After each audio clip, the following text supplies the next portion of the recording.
Oracle Database, Users and Roles Management. Presented by Mr. Bell, Ctech, CesarBrotherTech.com. Good morning, students.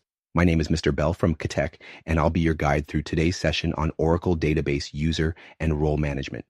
This is Lesson 4 in our Oracle Database Administration course, and it covers one of the most fundamental aspects of database security. Barser Introduction. Today, we're going to dive deep into how Oracle Database handles user access control. By the end of this session, you'll understand how to create and manage database users, different authentication methods, how to assign privileges effectively, the power of roles in simplifying access management. Let's begin our journey into the world of Oracle security. RAR, understanding users in Oracle Database. At the foundation of Oracle security is the concept of users. What exactly is a user in Oracle Database? Simply put, a user is an account that allows individuals or applications to connect to and interact with the database. Each user in Oracle has 3 key components. 1, a unique username. 2, an authentication method, typically a password. 3, associated privileges and schema objects. Creating a user in Oracle is straightforward using the create user statement. Let me show you a practical example. SQL create user, John Doe identified by password. 23, default tablespace users, temporary tablespace temp quota, 100 mes on users. Let's break down what's happening here. We're creating a user named John Doe, setting the password to password 23, which by the way, would not be considered secure in a production environment, specifying users as the default tablespace where this user's objects will be stored, allocating temp as the tablespace for temporary operations, setting a quota of 100 megabytes on the user's tablespace. Now, what if we need to modify an existing user? That's where the alter user statement comes in. SQL alter user John Doe. Identified by new password 456, quota 200 men on users. With this statement, we've changed John Doe's password and increased their storage quota to 200 megabytes. Various user authentication methods. Oracle provides several ways to verify a user's identity before granting access. 1. Password authentication. This is what we've seen already. Users identify themselves with a password stored in the database. It's set using the identified by clause. 2. External authentication. In this method, the operating system or network service handles user authentication. To use this method, you'd create users with SQL create user John Doe identified externally. 3. Pre-C global authentication. This leverages an enterprise directory service such as Oracle Internet Directory. You'd set this up with SQL create user John Doe identified globally as CN John Doe AU IT O Ctech. Our understanding privileges. Now that we know how to create users, let's talk about what they can actually do. In Oracle, a user's capabilities are defined by privileges, which come in 2 main types. 1. System privileges. These allow users to perform database-wide operations. For example, SQL grant create table to John Doe. This grants John Doe the ability to create tables in his schema. 2. Object privileges. These control access to specific objects like tables or views. SQL grant select, insert, update on employees to John Doe. This allows John Doe to query, add, and modify data in the employees table. Now imagine you have dozens or hundreds of users who need similar access. Would you want to grant each privilege individually to each user? That would be extremely time-consuming and error-prone. This brings us to the concept of roles. The power of roles. A role is essentially a named collection of privileges that can be granted to users. Think of it as a package of related permissions that you can assign all at once. Let's create a role for HR managers. SQL create role HR manager.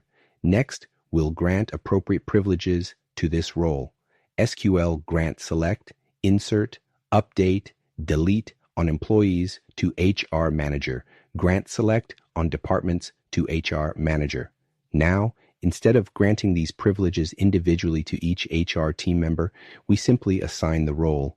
SQL grant HR manager to John Doe. With this single command, John Doe instantly receives all the privileges associated with the HR manager role. Benefits of using roles. Roles offer several key advantages.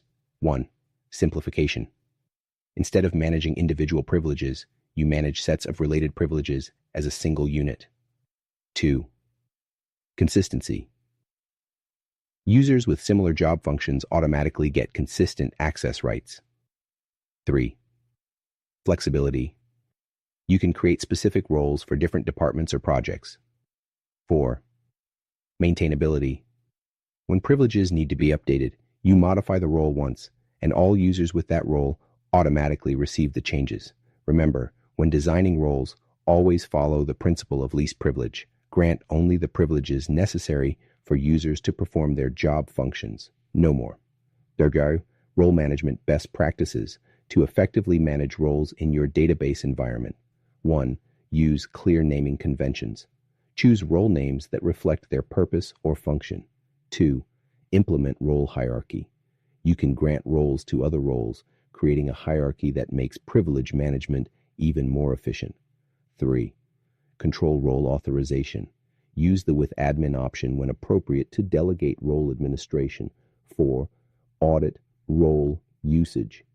Regularly monitor who has which roles and how they're being used. Privilege analysis and auditing security doesn't end with setting up users and roles. You need ongoing monitoring and analysis. Oracle provides tools for this purpose. The audit statement lets you track privilege usage. SQL. Audit select on employees. On this tracks all select operations on the employees table.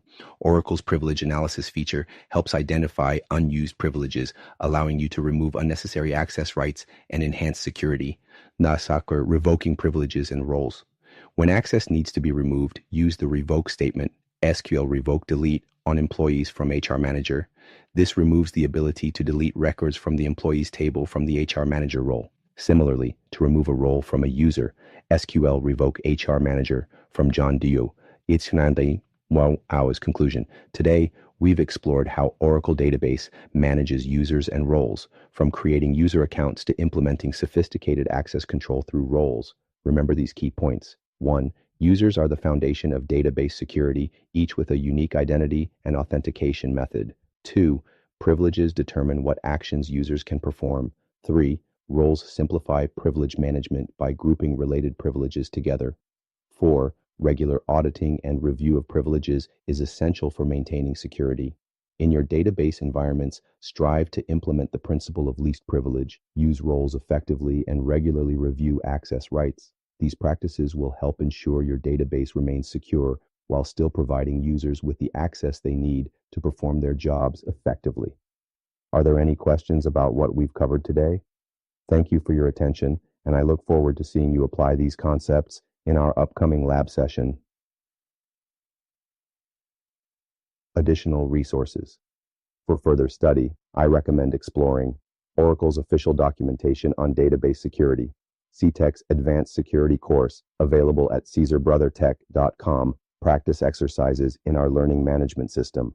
Next week, we'll build on today's foundation by examining advanced security features including virtual private database and data redaction.